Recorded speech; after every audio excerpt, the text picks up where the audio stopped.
ದೇವರಿಗೆ ಕೈ ಮುಗಿದು ಮನೆಗೆ ಬರ್ತೀವಿ. ಆದ್ರೆ 9 ತಿಂಗಳು ಎತ್ತಿರ್ತಾಳಲ್ಲ, ಆ ತಾಯಿ ಅಲ್ಲಿ ಬಿದ್ದಿರ್ತಾಳೆ.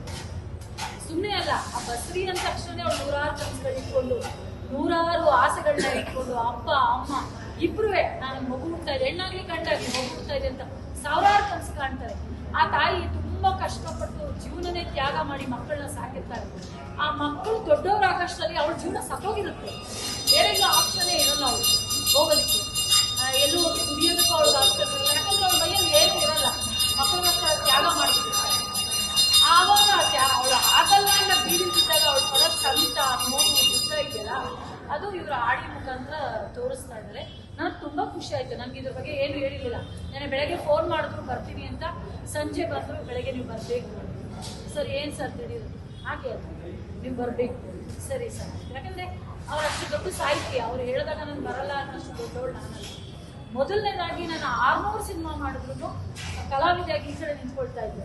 ಇವತ್ತು ನನಗೆ ಕ್ಲ್ಯಾಪ್ ಮಾಡೋದಕ್ಕೆ ಒಂದು ಅವಕಾಶ ಮಾಡಿಕೊಟ್ರಲ್ಲ, ರಿಷಿ ಸರ್ಗೆ ನನ್ನ ಕಡೆಯಿಂದ ತುಂಬ ಇದೆ.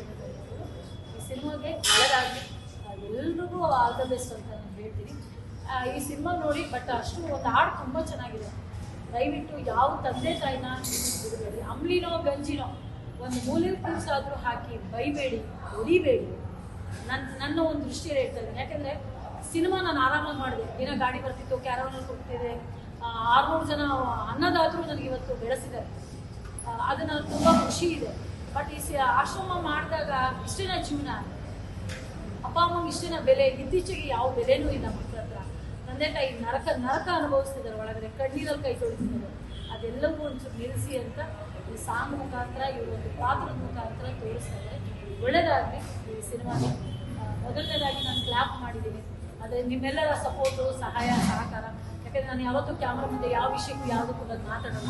ಕಷ್ಟ ಅಂದಾಗ ಮಾತ್ರ ಹೋಗಿ ನಿಂತಿರ್ತೀನಿ ಎಲ್ಲದಕ್ಕೂ. ದಯವಿಟ್ಟು ನೀವೆಲ್ಲರೂ ಎಷ್ಟು ಸಪೋರ್ಟ್ ಮಾಡ್ತೀರೋ ನಮ್ಮ ಈ ತಂಡಕ್ಕೆ ಒಳ್ಳೆಯದಾಗತ್ತೆ. ನಿಮ್ಮೆಲ್ರಿಗೂ ಕೈ ಮುಗಿದು ಕೇಳ್ಕೊತೀನಿ, ಆದಷ್ಟು ನಮ್ಮನ್ನು ಬೆಳೆಸಿ ಅಂತ.